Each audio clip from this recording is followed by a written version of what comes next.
2011 में एक टीचर सिर्फ और सिर्फ 25 स्टूडेंट्स के साथ एक कोचिंग शुरू करता है और सिर्फ 10 साल बाद वही छोटी सी कोचिंग बन जाती है इंडिया की सबसे बड़ी वैल्यूएबल स्टार्टअप।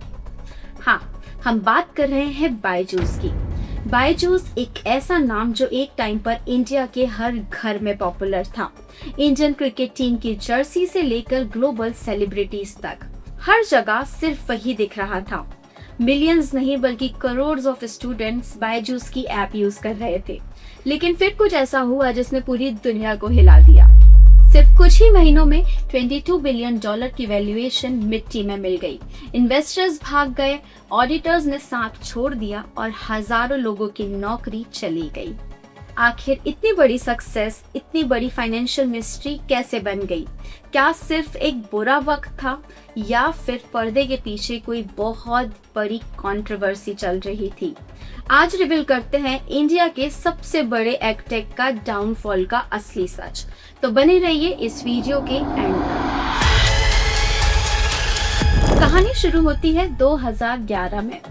बायजू रविंद्रन नाम के एक टीचर जो कैट के स्टूडेंट्स को पढ़ाते थे, उन्होंने सोचा कि क्यों ना एजुकेशन को डिजिटल बनाया जाए। 2015 में उन्होंने अपना द लर्निंग ऐप लॉन्च किया और उसके बाद जो हुआ उसने इंडिया के एजुकेशन सिस्टम को पूरा ही बदल दिया। 2016 तक मिलियन डाउनलोड्स, 2019 तक 4 करोड़ यूजर्स और 2021 आते आते 8 करोड़ लोग उनकी ऐप को यूज कर रहे थे। इसको ऐसे समझो कि लगभग पूरे रशिया की पॉपुलेशन के बराबर इनके पास स्टूडेंट्स थे। बायजूस के पास सिर्फ और सिर्फ यूजर्स ही नहीं, पैसों की भी बरसात हो रही थी। कंपनी का रेवेन्यू 110 करोड़ से सीधा 3,500 करोड़ तक पहुंच गया। As a result investors line लगाकर खड़े हुए थे पैसा इन्वेस्ट करने के लिए। दुनिया को लग रहा था कि बायजूस ने एजुकेशन का गोल्डन फॉर्मूला ढूंढ लिया है। सब कुछ परफेक्ट था, लेकिन इन अमेजिंग नंबर्स के पीछे एक ऐसी स्टोरी चल रही थी जो कोई देख ही नहीं पा रहा था या देखना नहीं चाहता था। बायजूस को हर घर तक पहुंचाने की जल्दी में उन्होंने आईपीएल की स्पॉन्सरशिप ली, फीफा वर्ल्ड कप में भी ब्रांडिंग की और शाहरुख खान से लेकर मेसी तक को अपना ब्रांड एम्बेसडर बनाया, जो कि एक बहुत बड़ा इन्वेस्टमेंट था। लेकिन ये फेम फ्री में नहीं आई थी। उनका मार्केटिंग का खर्चा उनके टोटल खर्चे का 30% से भी ज्यादा हो गया था। ग्रोथ तो फास्ट हो रही थी पर एक्सपेंडिचर उससे भी ज्यादा पेस पर बढ़ रहा था, जिसका हिसाब बायजूस को था ही नहीं। सबसे बड़ा सवाल उठा उनके सेल्स मॉडल पर। कई पेरेंट्स ने क्लेम किया कि उन्हें डरा कर या इमोशनल ब्लैकमेल करके कोर्सेज बेचे गए। एक एवरेज कोर्स की कीमत कम से कम 60,000 रुपए से ज्यादा थी।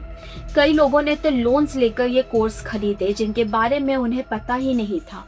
वो एक डेट ट्रैप में फंस चुके थे और इसका उन कस्टमर्स को आइडिया तक नहीं था। लोगों का भरोसा धीरे धीरे बायजूस से उठने लगा।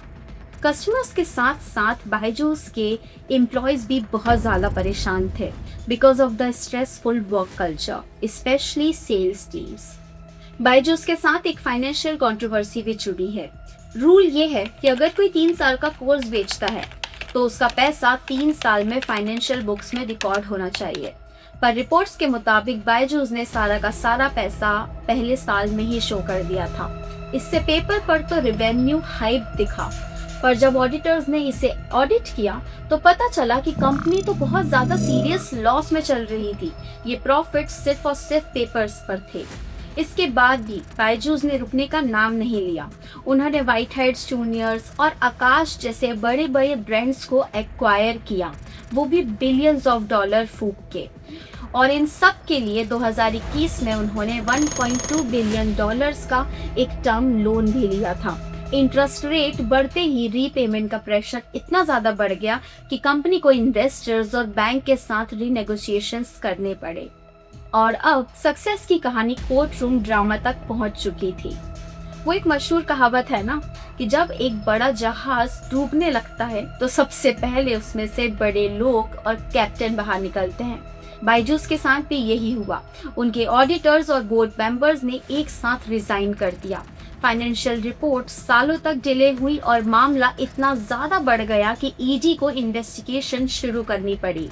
इस बीच बायजूस और बीसीसीआई के बीच स्पॉन्सरशिप के झगड़े भी शुरू हो गए थे। साथ ही हजारों एम्प्लॉइज को अचानक फायर कर दिया गया बिना किसी रीजन के। कंपनी की वैल्यूएशन भी 22 बिलियन से गिरकर सीधे 2 से 3 बिलियन पर आ गई थी। ये सब बायजूस के लिए अब एक सिरदर्द बन चुका था। कंपनी ने कहा कि वो रीस्ट्रक्चरिंग एंड कॉस्ट कंट्रोल कर रही है, पर तब तक बहुत देर हो चुकी थी। बायजूस का डाउनफॉल क्या एक नेचुरल बिजनेस फेलियर था या फिर एक हाइपर ग्रोथ का साइड इफेक्ट? कुछ सवाल ऐसे हैं जिन पर एंटरप्रेन्योर्स को सोचना चाहिए। पहला सवाल, क्या वो एग्रेसिव मार्केटिंग जो कभी इनकी ताकत थी वही इनका सबसे बड़ा रिस्क बन गई? दूसरा सवाल, क्या फास्ट एक्विजिशंस यानी कि दूसरी कंपनियों को खरीदने की भूख इतनी ज्यादा थी कि उन्हें सही से इंटीग्रेट करने का वक्त तक नहीं मिला? क्या पैंडेमिक के बाद ऑनलाइन लर्निंग की डिमांड इतनी सडनली शिफ्ट हुई कि बायजूस उसे संभाल ही नहीं पाई? देखिए, बायजूस की कहानी हर एक एंटरप्रेन्योर के लिए एक लेसन है कि बिना स्ट्रॉन्ग फाउंडेशन के बनाई गई बिल्डिंग चाहे कितनी भी ऊंची हो, एक दिन जमीन पर आ ही जाती है। आपको क्या लगता है बायजूस की डाउनफॉल की सबसे बड़ी वजह क्या थी? Greed, bad luck, wrong strategy, wrong decisions या फिर क्लाइंट्स और एम्प्लॉइज को हैरेस करना? कमेंट्स में जरूर बताएं। मिलते हैं नेक्स्ट वीडियो में। अगर आपको हमारी वीडियो अच्छी लगी हो तो हमारे चैनल को सब्सक्राइब करना ना भूलें।